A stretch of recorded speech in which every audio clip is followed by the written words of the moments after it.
Cambricon is another example of a domestic player with an AI accelerator product. It is reliant on SMIC, China's domestic version of TSMC. And this is an interesting piece of reporting. Bring us the details, but also, technologically speaking, the differences of where Cambricon and SMIC are versus NVIDIA, because the scale is completely different.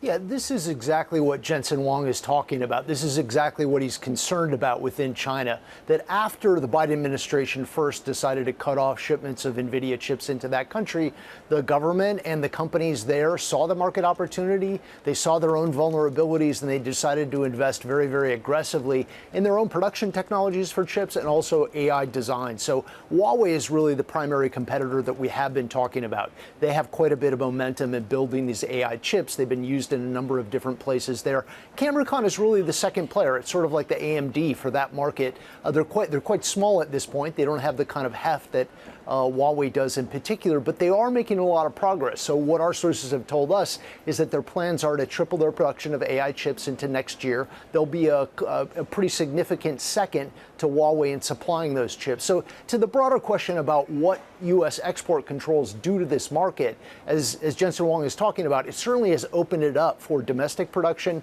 Chinese companies are being told by Beijing that they should buy domestic chips whenever possible. They've also turned down this idea that they're going to buy NVIDIA's H20 chips. They don't think that those are good enough for the market. So as Mike Shepard was talking about earlier, there may be a discussion about H200s, but there's no putting this genie back in the bottle. China has decided they are going to make their own chips domestically, and they're making a lot of progress. They're making a lot of progress in designing them, but then they've got to get them spat out by SMIC, and it feels as though ultimately the production, what you're really garnering, isn't very many. Yeah, that's a very good point. They are way, way behind the global standards. There is some desperation here that if you have to produce at lower standards, you will. But if you look at some of the details, it's very, very interesting. So SMIC is still producing these chips at 7 nanometer, so well behind the 3 nanometer that we see from TSMC at this point. Also, the yields, we got some insights into the yields. Only about 20% of the chips they're making right now are actually usable. So that's only 1 out of 5 chips that they produce they're actually able to use. You compare that with the TSMC, which is up at 80 or 90% yields.